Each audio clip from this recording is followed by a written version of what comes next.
The first Terminus War ended. The nature of reality was preserved. Lucidus made good on his word to leave creation in mortal hands, and Mordecai's influence was never felt again. Few alive know the true nature of that war. History remembers only that on the 20th of Nidal, 1802, Aurelius, Orem, Ivory, Lilith, Vane, Vlad, and Alicia brokered peace between the Holy Aurelian Empire and the Nishikawan Federation. Today, they are remembered as heroes. Children in the Empire's 10 towns began to manifest the ability to manipulate the world around them with their minds, limited only by their imagination. This ability came to be known as psionics. While such gifts had appeared before, never in such quantity and never with such potency. Adam and Joshua spent 20 years building a generation astroship known as Vimuti. The children with their families and countless volunteers departed Toril, bound for the stars, promising to return when the planet was ready. They became known as the Erudites. The Second Terminus War began and ended within 7 days. Through its mastery of science, Anachrone had become the most dominant nation on Toril, politically, culturally, and militarily. But their supremacy demanded endless fuel. They harvested every energy reserve in the Western Hemisphere, and when it was spent, they turned their eyes eastward. The Aurelian Empire was fractured, a hermetic shadow of itself, unable to resist. The nations of the Far East were not so vulnerable. They had kept pace in the arms race, building weapons that could match Anachrone's. Both sides were convinced they could end the war swiftly and reduce casualties. On the 7th of Chess, 2614, nuclear ballistic missiles rained from Toril's orbit. In the aftermath, most major cities on Toril were reduced to rubble. Civilization endured only in those cities and outlying towns shielded by force barriers. Beyond the barriers stretched nothing but irradiated wastelands. Alicia May Salafiel developed the first cold fusion engine, unlocking free, abundant energy for all. With this technology, the survivors of Toril began to terraform the scorched surface of the planet. For the first time in a century, settlements outside the protected cities took root once more. Alicia May Salafiel began her final project, a work known only as Project Kelpa.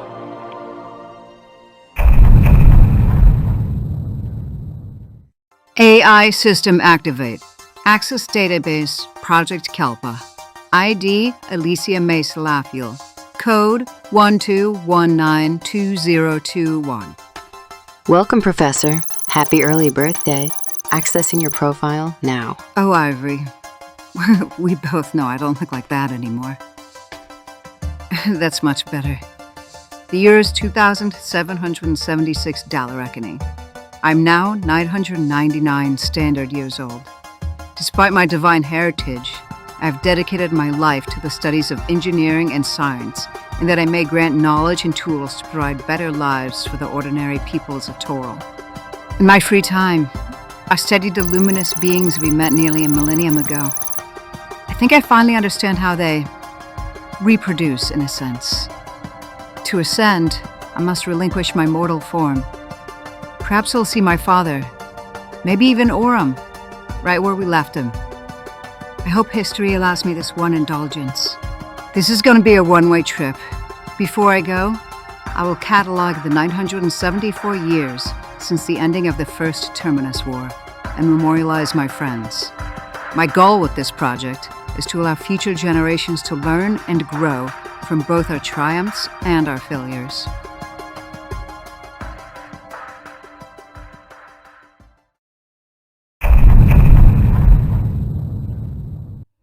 Let's see. Where do I begin? How about with me, Professor? As good of a place to start as any, I suppose. You know, you're the most ubiquitous tool of the modern era, yet few know your true origins. Near the end of our journey, after the deaths of both Nero and Rav, we took on a mysterious companion who called himself Ivory. I recognized scraps of an Avalon uniform on his body, if you can call it that. At the time, I didn't know his true origin. None of us did, but he stayed with us until the end. After Orm defeated Mordecai, we rematerialized outside the Tower of Babel. With a quick goodbye, Ivory disappeared. I will never forget his words. Where you seek knowledge, you will find me. You know, I have no idea why he was being so cryptic. We all knew exactly where he was going. Ivory made his way to the Grand Library at Avalon Academy. Over the following decades and centuries, he amassed the largest collection of artifacts and literature in Tyrillian history. Between you and me, Ivory, I don't think your namesake acquired every artifact legitimately, but no matter. The collection became the envy of the world. People traveled across continents and oceans to gaze upon Balderon's helmet, read the poetry of Kassan Leafcutter, or hold Arthur Emmerich's pistols. Ivory also kept accounts from his original timeline, notes by Nero and Alexa, and an interview with the only survivor left, Blakely Briarheart. When he began cataloging the lost timeline, something strange began to happen. His individual pieces began to regain their own identities. Ivory asked those reborn facets for their accounts too, so memory would persist. Ivory disappeared shortly after completing his magnum opus in 2079 DR, The Time Lost to Chaos, a history of his timeline and the events that caused the divergence from the timeline we live in. His other lifelong project was an apocalypse shelter beneath the archives, an arboretum and several self-penned guides on how to rebuild society should the worst happen. I wished with all my heart he was being paranoid, that we'd never need his contingency. I'm sorry, Ivory. We let you down. Project Eden is now the world we live in. Although Ivory's physical form was lost over time, as well as the pieces of himself that gained independence, researchers and students who visited the ruins somehow always found exactly what they needed. The Ivory Archives, they called it, a database where anything one needed could be found. It is for this that you were named, Ivory. Computer engineers in Anachrome developed you in 2042 DR to act as a digital database for the storage and retrieval of all Tyrillian knowledge. An artificial ivory, in a sense, hence the term AI. An elegant derivation, Professor. Do you think I might meet my precursor one day? It's doubtful, Ivory. Avalon has long since sunk beneath the waves of the trackless sea, but perhaps the archives are intact. Perhaps Cato still protects Avalon to this very day. You never know. Well, Professor, you know me. I'm ever the optimist. It sounds like he could still be out there. I'll meet him one day. But how about we move on to the one who defeated Mordecai, the Golden Knight, Orm Adamantius.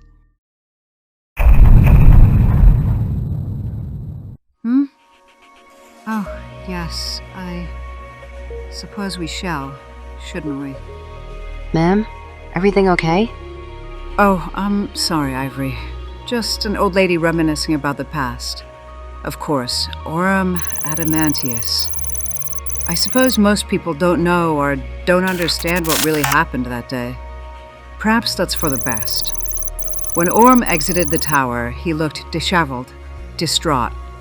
He didn't make eye contact with any of us. He hugged us all, smiled, and limped off towards the High Oracle's palace. He probably thinks no one can understand. I was one of the few people who did. A part of me was still there as well. With Joshua gone, the Aurelian Empire was left without a figurehead that people could rally around. The Prime Minister of the Senate was losing popularity as the Aurelian citizens viewed the 1805 peace accords as an admission of defeat. Around 2 years after Orm withdrew from public life, he made his debut after receiving a full pardon from High Oracle Amelia Everbright.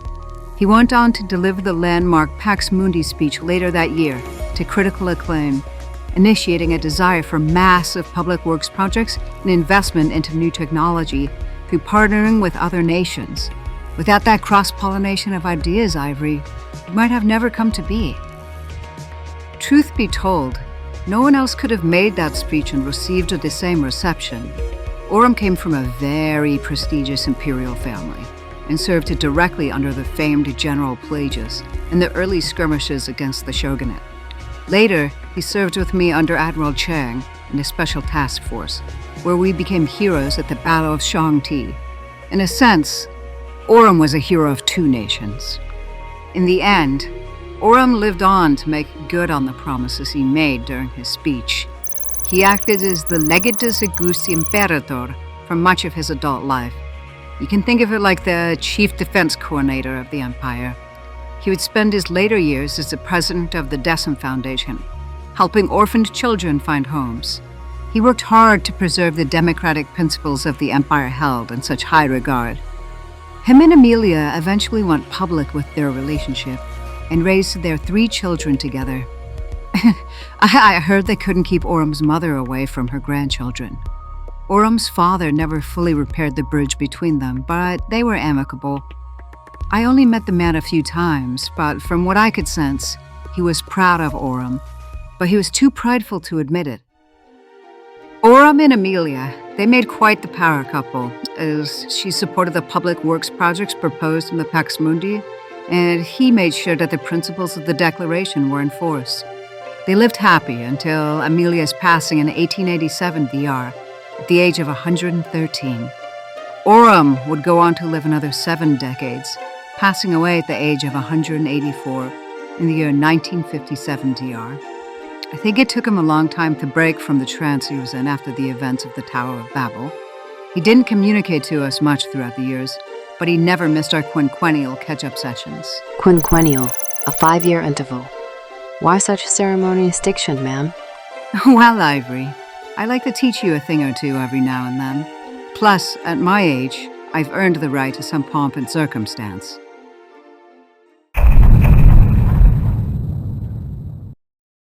Hey, Ivory, have you ever had buttered giant crab legs and steamed kraken dumplings?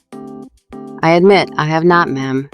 You determined that the installation of a tasting processor and the purchase of a remote unit was, quote, an unjustifiable expense, as I recall. Because it was, still is. Do I need to remind you that I could build a fusion-powered energy-to-matter synthesizer for 10,000 trillion credits, and it would never complain half as much as you do? Yes, but synthesizers make for poor companions and even poorer dining partners. Fine, make the purchase. Deducting funds from discretionary budget. Thank you, Professor. Well, William won't be too happy when he finds out. Anyhow, both krakens and giant crabs are extinct now, overhunting in the 23rd century. After Orem left, the rest of us, Bella, Aurelius, Vlad, Vane, and Lily, sat around in a bit of shock, deciding on what we should do next. It was Vane who spoke first. Still in his torn clothes from the prior battle, he flashed a satisfied smirk as he declared, "Let's go home," before teleporting us all back to my mom's old house. When we got back, Lily, Bella, and I left to go buy groceries, while Vane went to go grab Eve, saying, "Her house arrest be damned." Vlad, Aurelius, and Elias stayed back. We knew we would all have to give a report to Admiral Chang and Empress Qin Shi, but we thought we could at least have this one night. When we got back, Vlad had already left with Ghost. Aurelius told us that after all the events that Vlad had been through, he recognized the darkness in himself and wanted to atone by building something instead of destroying for a change. He returned to the Naga clan's village to continue his reign as chief, to do just that. Vlad was always a private person, but in truth, the death of Elizabeth did change him. It makes me wish I could go back to the days at the academy, when Aurelius and Vlad would compete in push-up contests, or when him, Elizabeth, and Alexa and I all worked in the forge, together. I saw Vlad one more time before his passing. He seemed happy. For the first time since the academy days, he genuinely seemed happy. I suppose he had finally achieved atonement, and reconciled for the loss of Elizabeth. Perhaps he even moved on. Vlad was the first of our group to succumb to the rigors of old age. I don't know the date of his passing, but an event to celebrate his life and accomplishments was organized in 1874 DR, when he would have been around 100 years old. It was then that we all saw what he had been building, a city hidden in the clouds, referred to as Sky Haven. Although Vlad and I had drifted in the years following the Terminus War, in that moment, I was happy for him. He ended his life surrounded by family and friends, and achieved more than most would in 10 lifetimes.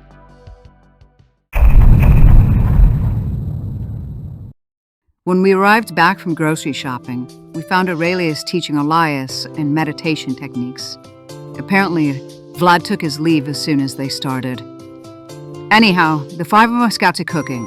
Lily, Elias, and I worked on tenderizing the kraken, while Aurelius and Bella marinated the crab's abdomen and removed the legs to be steamed.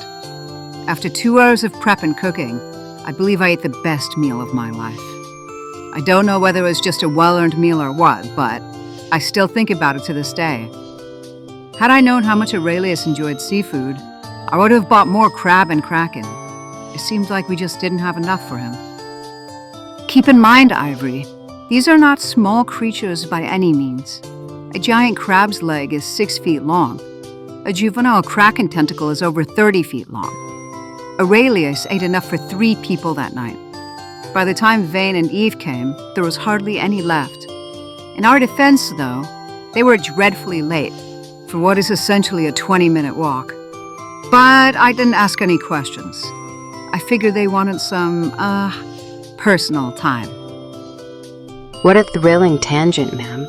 I'm sure future generations will appreciate your culinary insight. Ivory, how about you lower your sarcasm setting a bit? Once you get that taste processor installed, you'll understand exactly what I'm talking about.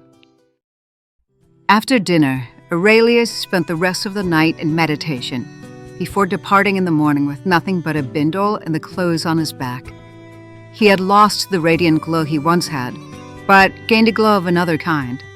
He seemed more natural, more himself, than he had in a very long time.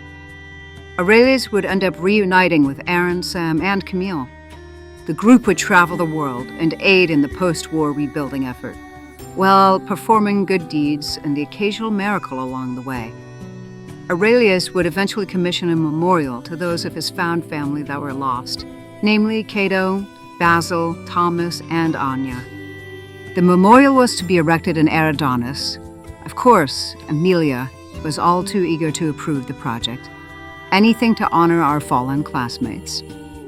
In his time off, Aurelius participated in boxing tournaments under the pseudonym The Phoenix, becoming quite famous in his own right. He even achieved a cult-like following for the second time in his life. Although Aurelius never once RSVP'd for our quinquennial meetups, he could never resist a good seafood spread. From 1805 DR until his passing in 1898 DR, at the age of 125, he never once missed a session. Aurelius lived unusually long for a human, and I have often wondered why. Notably, he retained his youth until he reached the age of 100 before rapidly aging. Perhaps it was due to my father's fading influence on the world. With that connection severed, Aurelius's divine energy slowly eroded as well. Or perhaps he had the same struggle I have, accepting what you are. Perhaps Aurelius was able to accept his own inherent mortality and willingly allowed himself to age, just as I must accept my own inherent immortality. Aurelius, if only you were still here, I know you would have some sort of proverb or anecdote or something that could give me the courage to follow through with this. You were always the wisest of us. I'll never forget the lessons you taught me. Goodbye, my old friend.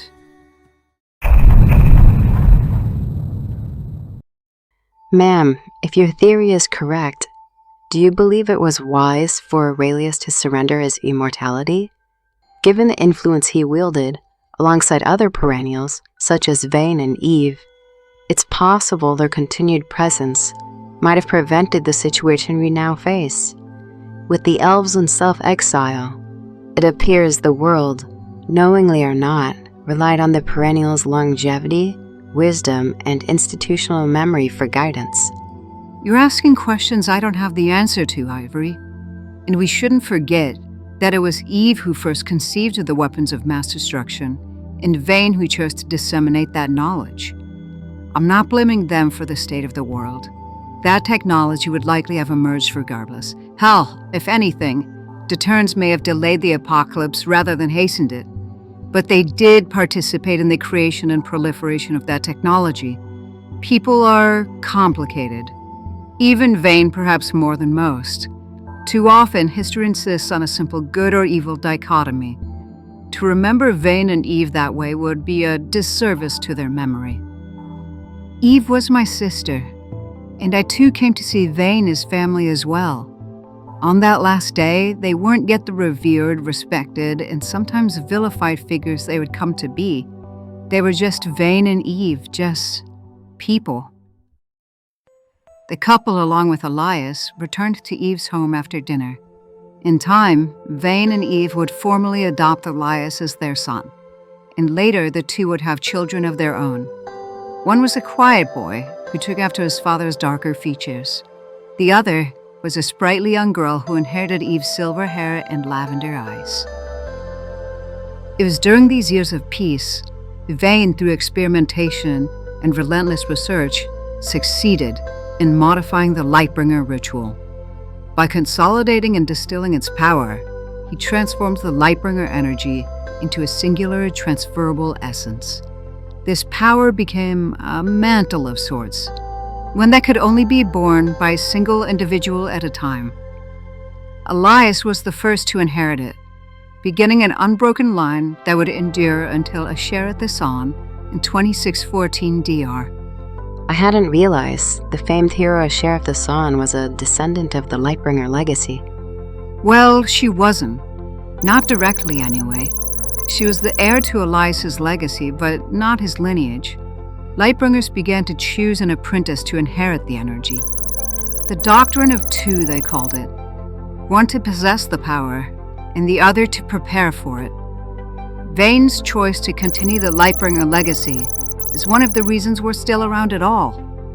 Ashera wasn't able to neutralize all of the orbital ballistic missiles, but she was able to destroy every matter accelerator in atmosphere. If she hadn't, we might not even have a planet to stand on. Unfortunately, the space debris caused by the destruction means leaving the atmosphere is a bit of a problem. But at least we're alive. Ashera, however, would die that day. Without any way to return to the surface, the vacuum of space claimed her, and the Lightbringer powers with her. The two had quite the impact, even without mentioning the Junior Heroes Academy. Oh yes, how could I forget? Vane's pride and joy. Once the couple received funding from the Decim organization, their enterprise was a go. After their two children were fully grown, Eve and Vane moved into the Lightbringer Manor. They turned one wing of the house into a museum and memorial to honor Nero, Cato, Damien, and Perseus, and converted the other wing into an orphanage and school to educate and train the orphans. Over the centuries, Vane and Eve became figures of myth. No one suspected that old man Vane giving tours of the Lightbringer Manor in his free time was the Vane, the famed archmage and war hero that reignited the Lightbringer lineage. He always did love giving those tours. I think it reminded him of the old days. Before Vane's passing last week, he called me over to give me one last tour, to reminisce with a friend, to reminisce with someone that was there. Vane and Eve both passed in each other's arms the next day. The funeral was small and private, attended by their children and grandchildren, as well as some of their students who, through magic or biology, managed to weather the centuries. Every time Vane gave a tour and was asked who the figures were in the memorial, he would always look up and say, "Friends from another life I could never forget." This final time was no different. He never did forget, and neither will I. Vane, Archmage of the Lizu Sapa, and Eve, the final headmaster of Avalon Academy. Rest easy, and say hello to Lily for me.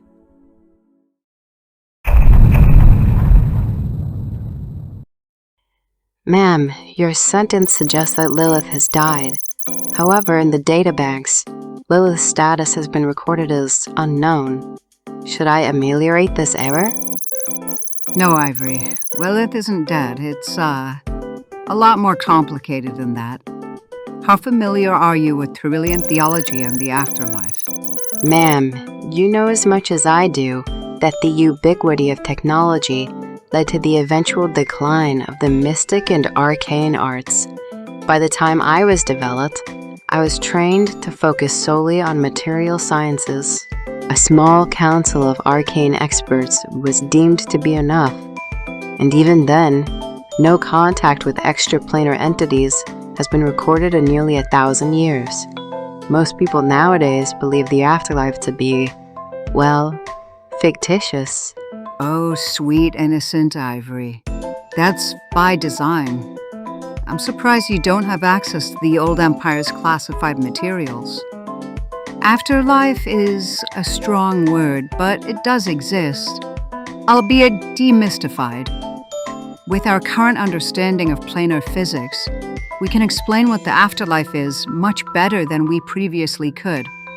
Turns out, the life essence that is imbued within all living things struggles to maintain its cohesion in the central plane where we reside.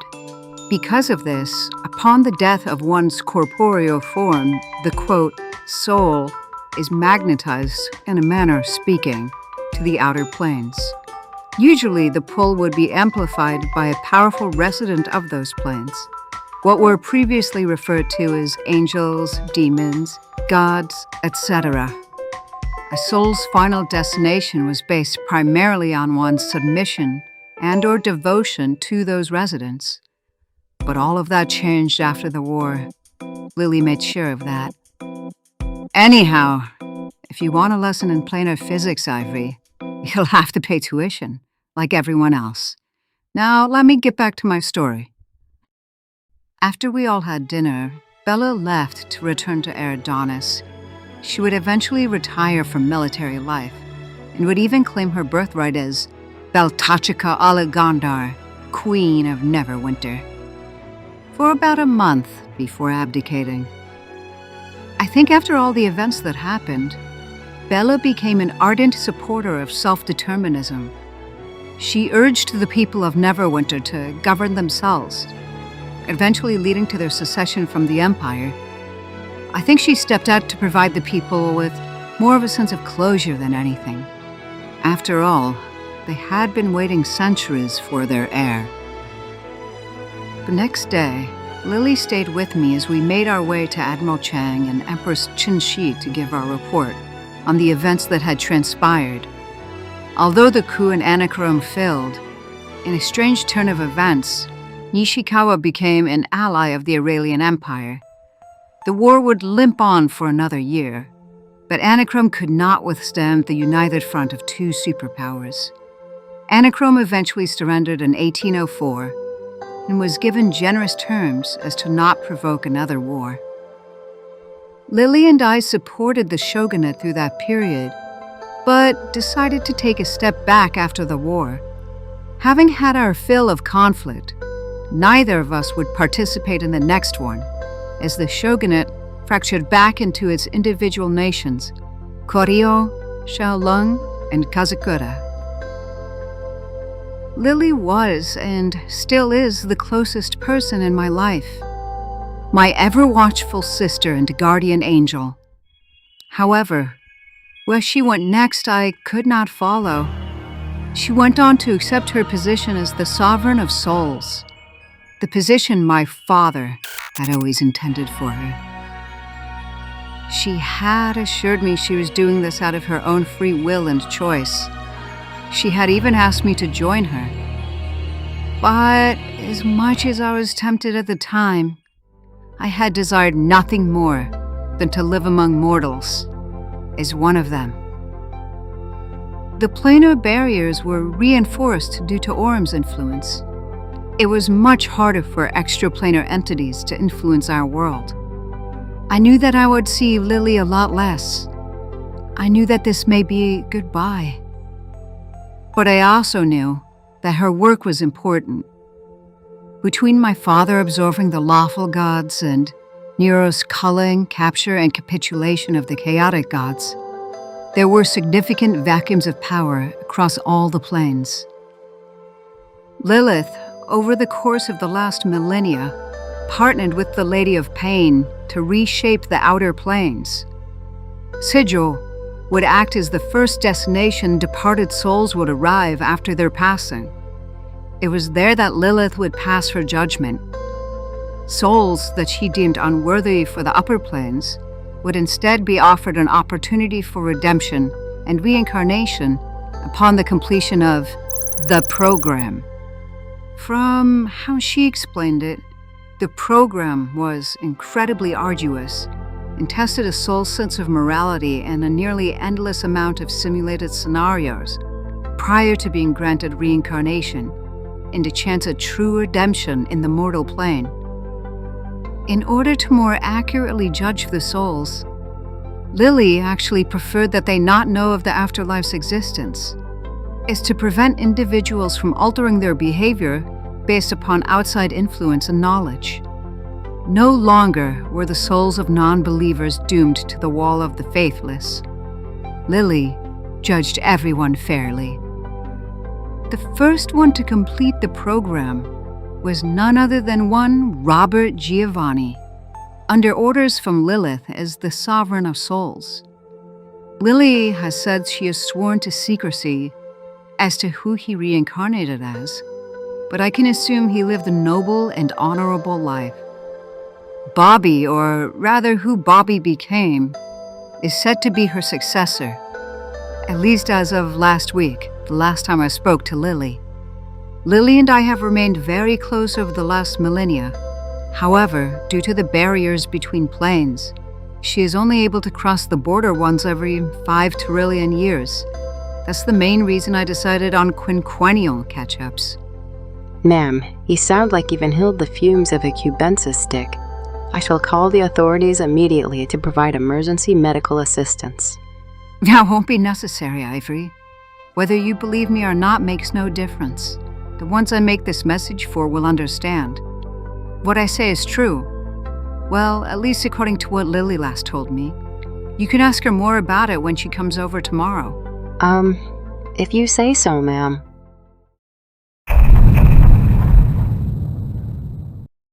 As for myself, I've lived a full life.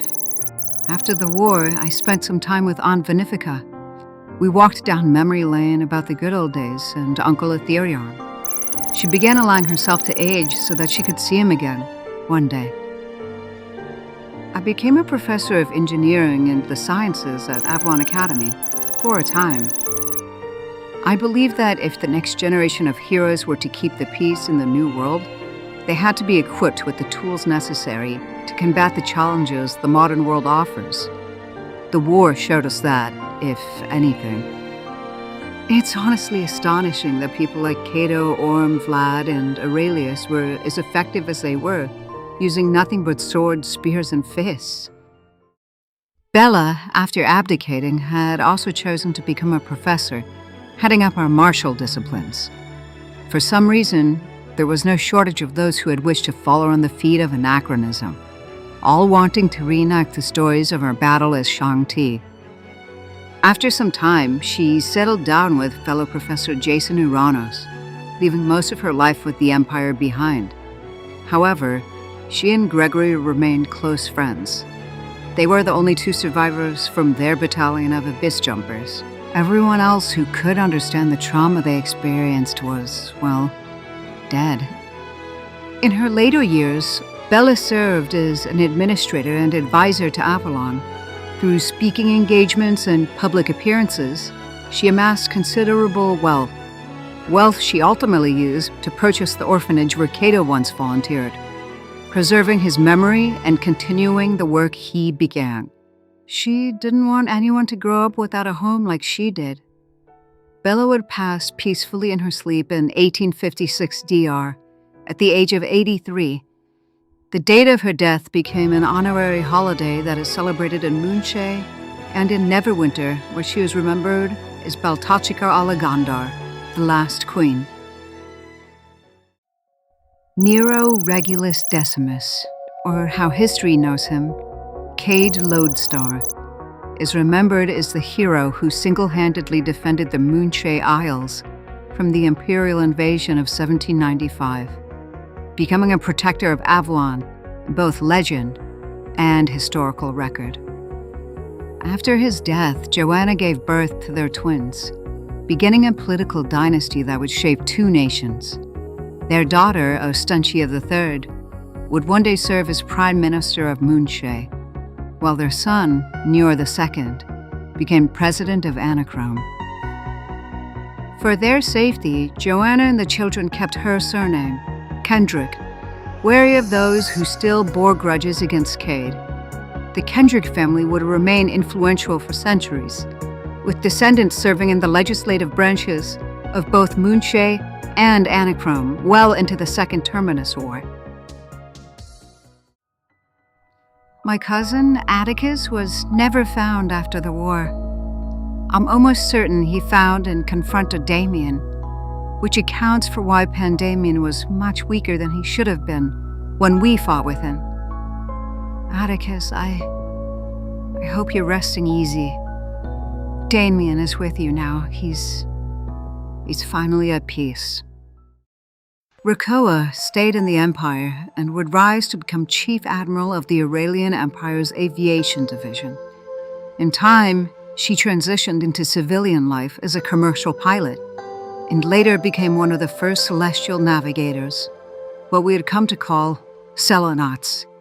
Rakoa passed in 2432, at the age of 750. Unlike Eri and the other elves, she chose not to retreat to the Eri Isles. She is remembered as a pioneer and trailblazer in the aerospace field, having several labs and space stations named after her.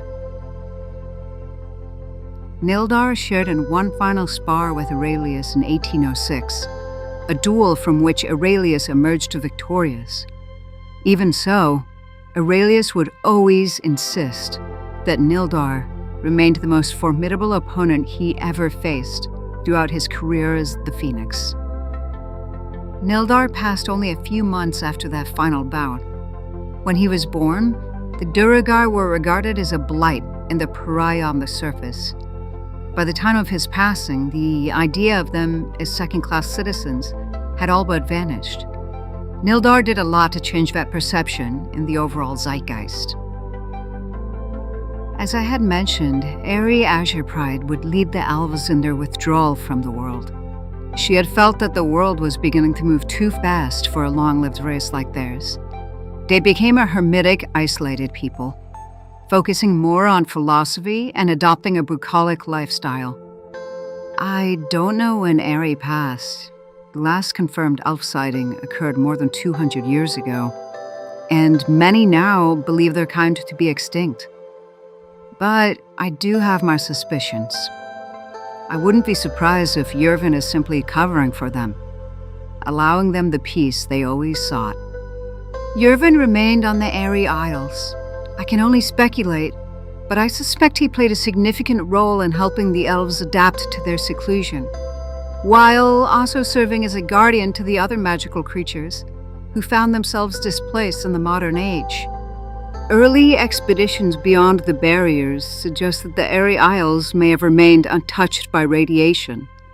If that is true, then perhaps the old world still lives on, in one form or another. Lofi ultimately succumbed to the cancer he contracted in Snowdown, sometime around 1801. But in the end, he achieved what he had always set out to do. He protected his people. Kota Chayar was spared the devastation of the surface wars, the First Terminus War, the fracturing of the shogunate, and even the Second Terminus War. In the centuries that followed, it grew into a thriving metropolis for the water-dwelling people of Toro. Today, Kota Chayar stands as one of the few great cities untouched by war. It also commands the largest standing army in the world, an enduring consequence of Lofi's pact with Cade, a legion of warforged, bound to a single purpose, to protect Kota Chayar and its people. Stand tall and proud, Lofi. Wherever you are, you won.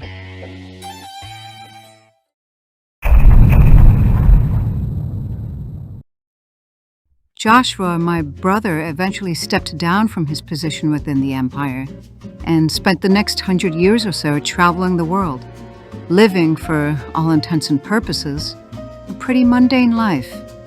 The life he had never gotten to live, up until now.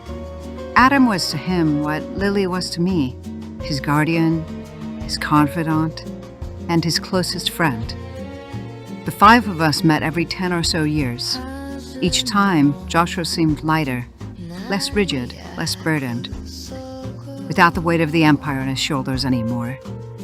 He was finally allowed to feel. When we discovered that he became the famed jazz artist and saxophonist Celestial Sounds, we laughed until sunrise. Joshua, of course, did not find it nearly as amusing. Without Joshua at the helm, the Empire began to recede.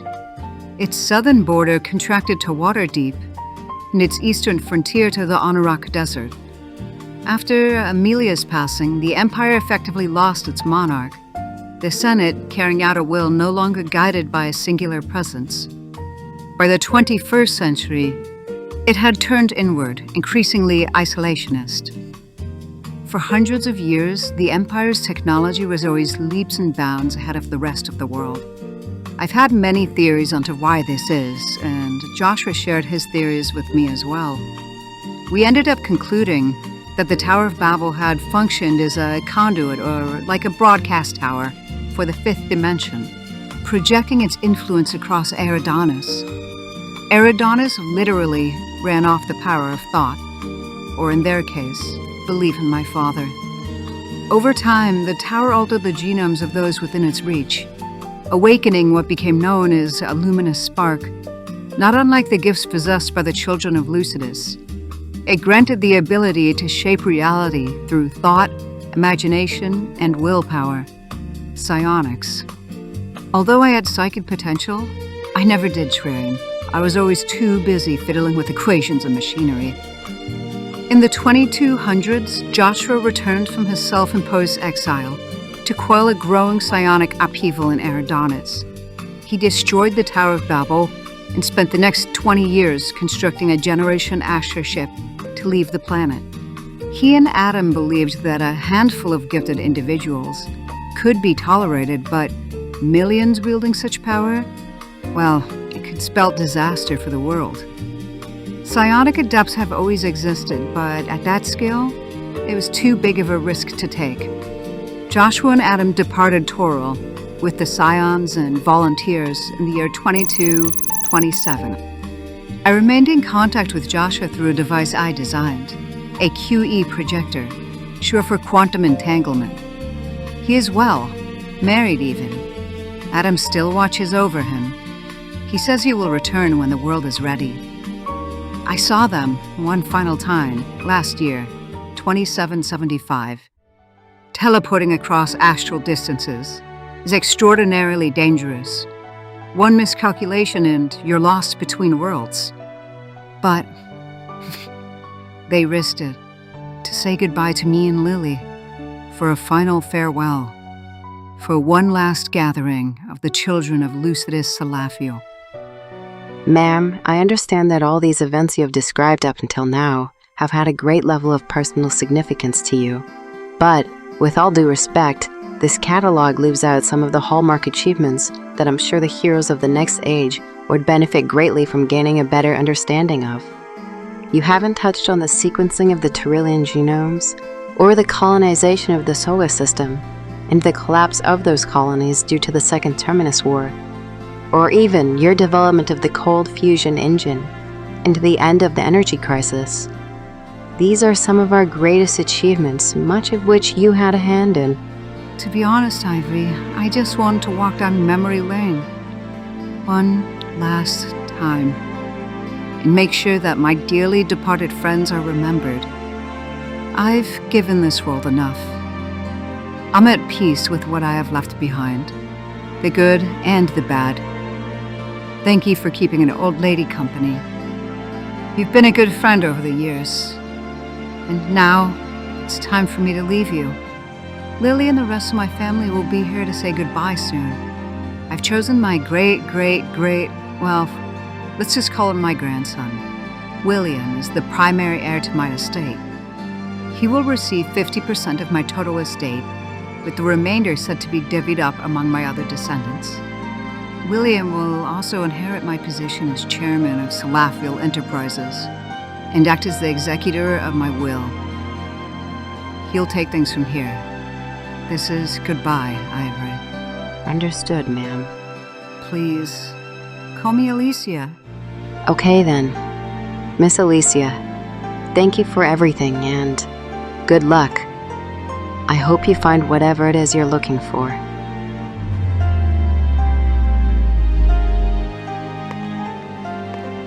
Jeffries, prepare the garden for Lily's arrival. Gates, go pick up some nice chicken tequila. It's her favorite, and I'll have some Casapone brandy for myself. Oh, and use the good Aerosine this time. She mentioned that the sea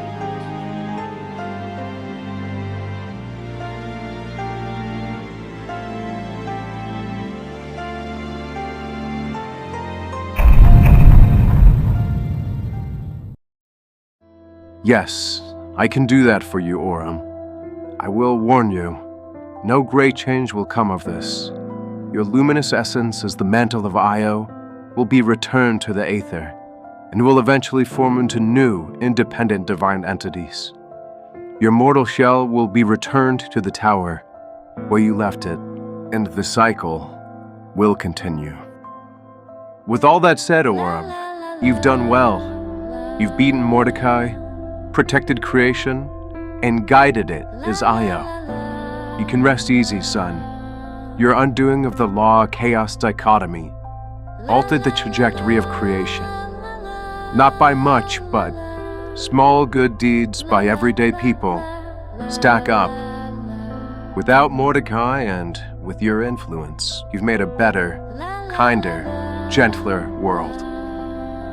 Goodbye, Aurelius Renassi, Ivory, Lilith, Vane Lightbringer, Vlad Silgar, and especially you, Aura Madamantius. Each and every one of you has overcome overwhelming odds to protect the world you love. Thank you for reminding me what it means to be a hero. Thank you for everything.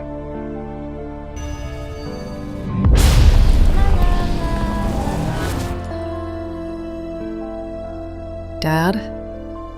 Where am I? Where's Oram? Resting, Alicia. It's good to see you, daughter. I've been waiting. If you're willing to give your old man a chance, I would love to get to know the woman my daughter grew to be. Maybe after, we can explore some more stories. I know your mother isn't here, but... Dad. It's okay. I would love that.